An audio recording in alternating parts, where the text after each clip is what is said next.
मेरे हिसाब से तो खेती करने के लिए हरी खाद और कंपोस्ट खाद का उपयोग करें, इससे पैसे की बचत भी होगी और मशीन से बुआई करने में बहुत लाभ मिलेगा।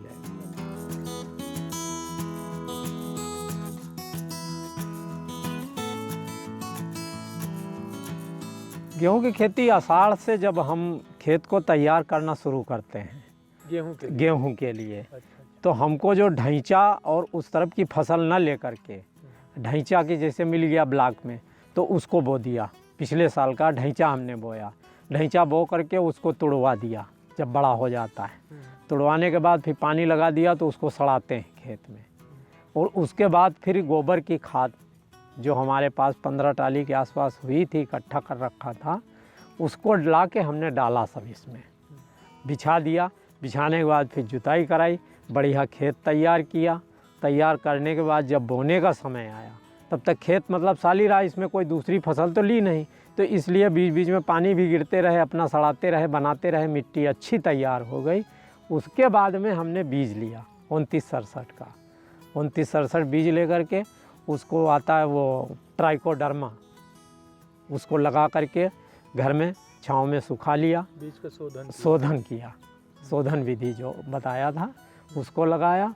लगाने के बाद घर में सुखा करके छाँव में और फिर उसको बोया।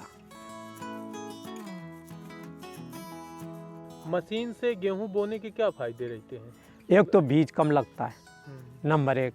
दूसरा, उसमें जो ऐसे छिड़कवा बोते हैं उसमें काफ़ी बीज जो है जब पानी लगाते हैं तो ऊपर पानी के साथ भागता रहता है, चिड़िया चुनती रहती हैं, तो वो बीज हमारा बच जाता है। और खाद की बिल्कुल संतुलित मात्रा लगती, जितनी मानक गवर्नमेंट ने बना रखी है, ज़्यादा हमें खाद नहीं देना पड़ती। ये फ़ायदे हमें मिलते हैं वो मशीन से बोने में। और दूसरा, पेड़ों को हवा और पानी की बढ़िया व्यवस्था होती है।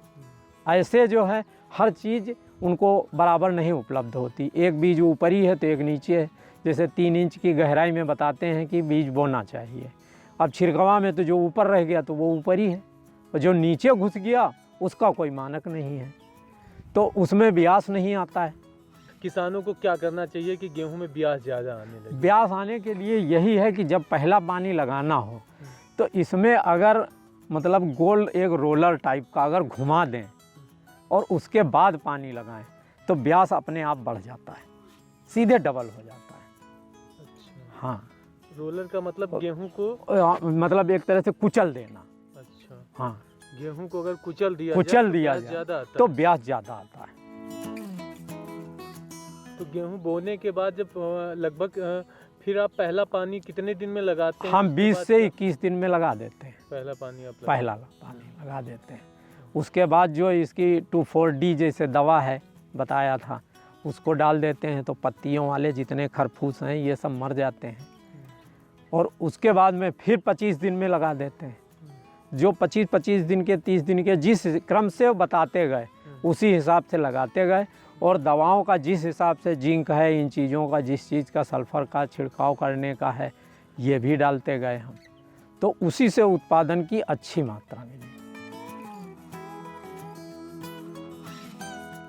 हम पहले तो हम नौकरी करते थे, जो 2004 के पहले हम सर्विस करते थे। अच्छा। फिर नौकरी छोड़ के आए, हमारा एक लड़का एक्सपायर हो गया था, तब से यहीं रहने लग गए। तो यहाँ हमारा एक खेती है, हमारे पैतृक पिताजी वगैरह वो लोग भी करते थे, तो उसी से हमको प्रेरणा थी कि खेती तो करना ही है।